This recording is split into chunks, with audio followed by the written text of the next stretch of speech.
Bonjour Youssef Borbot, merci d'avoir accepté l'invitation de la matinale de Média TV, surtout en ce 1er janvier.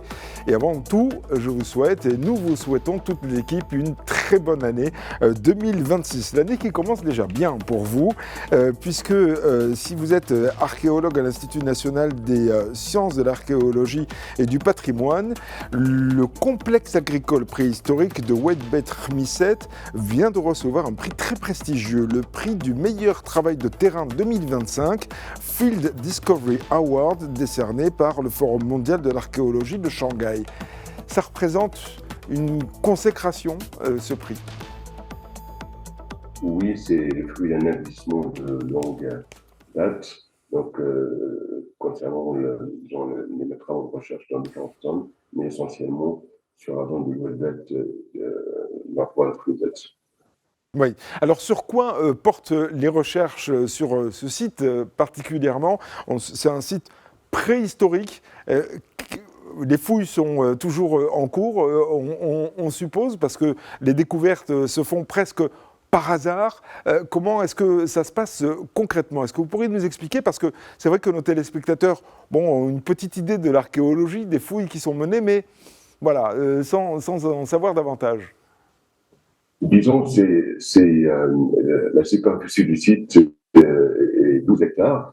Et donc, l'espace qu'on a fouillé jusqu'à maintenant ne dépasse pas 500 mètres. Donc, disons, même pas 0,5% de la superficie. Donc, c'est pour vous dire donc, l'espoir que des promesses que nous attendons encore de trouver dans ce site. Donc, malgré ça, donc, le petit espace qu'on a fouillé nous a permis de trouver des structures archéologiques extraordinaires qu'on n'espérait jamais trouver dans cette zone. Donc, je vous donne des exemples.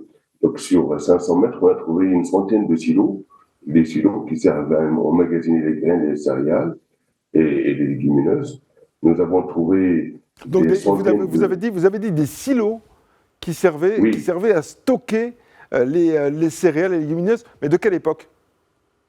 Ces silos, ils datent de il y a 5400 ans.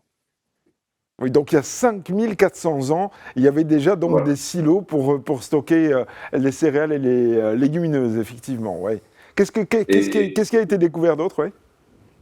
Donc, disons, la, la, la présence de ces silos dans cette zone donc, nous indique que des populations préhistoriques, donc, notamment ceux de Oued-Bet, donc, savaient bien des fluctuations climatiques de l'époque. Donc, une année, il est pluvieuse, des fois, c'est 10 ans qu'il n'est pas pluvieuse, ce qui fait, donc, il leur a donné donc, cette idée d'emmagasiner donc, les céréales, des excédents dans la production donc, dans les années pluvieuses pour les avoir donc, dans les années de sécheresse. Ouais. Donc, ça, Donc, c'est effectivement, ça nous apprend qu'il y avait aussi des aléas climatiques il y a 5400 ans, qu'il y avait des années ça. de sécheresse, comme il y avait des années plus fastes, plus pluvieuses, comme on en connaît cette année ici au Maroc. Donc, ça nous apprend à la fois nous apporte des informations à la fois sur le climat et aussi sur la pensée, l'avancée, si j'ose dire, technique des femmes et des hommes préhistoriques donc de l'époque. Exactement. Donc, ces populations-là de Oued-Bet, pour la première fois donc, en Afrique, donc, on a trouvé donc, déjà une démographie très importante. On croyait que les groupes humains de cette époque-là ne dépassent pas 50 jusqu'à 100. Alors que là, on a des milliers de personnes qui ont construit un village.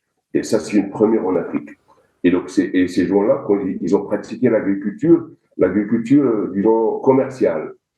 Auparavant, donc on croyait que les groupes humains faisaient uniquement l'agriculture de subsistance.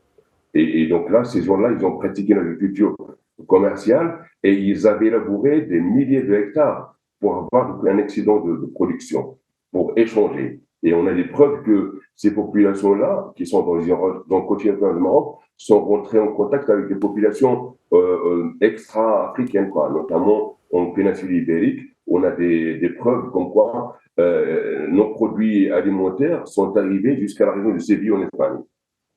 Oui, donc ça apporte des enseignements effectivement sur ces découvertes. Quels sont les espoirs? Parce que vous avez dit que pour l'instant, il y a à peu près 500 mètres carrés qui ont été explorés sur une douzaine 12 d'hectares. hectares. Voilà. Quels sont les espoirs que vous nourrissez sur la suite des fouilles?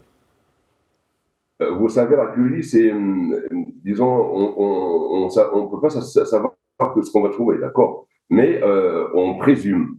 Donc, qu'est-ce que nous espérons que donc ces 12 hectares, il y a une compartimentation donc du village. On espère qu'on va trouver un quartier où il y a des potiers, un quartier où il y a des gens qui travaillent, par exemple, des techniques de matériel. Parce que pour faire cette agriculture, il fallait produire des milliers de haches polies. Et donc, des haches polies, c'est des petites haches en pierre qui ont servi à couper les arbres pour libérer le terrain pour l'agriculture. Et donc, on a trouvé aussi des milliers de meules qui servent à écraser les grains pour faire de la farine. Et donc, on sait que ces populations n'ont pas uniquement tronqué la matière première, mais aussi de la transformation alimentaire. Ils ont aussi fait du troc avec des farines, des blés, des céréales. Oui. Est-ce que tout cela, selon vous, est de nature, si j'ose dire, à révolutionner les idées reçues sur la préhistoire? Oui, ça c'est déjà rien qu'avec ce qu'on a sur les 0,5%, ça a révolutionné les idées parce que cette partie, on est en Afrique et donc on croyait que les populations nord-africaines n'ont pas contribué justement au développement des civilisations.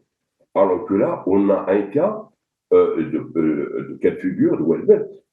Nos populations préhistoriques, ils ont innové donc des techniques, ils ont créé la civilisation, ils ont propagé la civilisation en Europe et dans le reste d'Afrique et en Proche-Orient. Et donc, pour une fois, le sens de l'influence part du Maroc vers l'extérieur et non pas de l'extérieur vers le Maroc. Et ça, c'est très révolutionnaire. Eh bien, merci beaucoup, Youssef Borkmout, d'avoir été en direct avec nous dans cette matinale de Média TV. J'ai presque envie de dire, si vous faites de nouvelles découvertes, on compte sur vous pour nous rappeler, parce que voilà, c'est toujours passionnant de savoir ce qui s'est passé par le passé, parce que ça nous apporte des enseignements, peut-être sur l'avenir. Et encore une fois, très très belle année à vous, très belle année 2026. Merci. Je rappelle que vous êtes archéologue à l'Institut national des sciences de l'archéologie et du patrimoine. Merci encore et félicitations pour ce prix à Shanghai.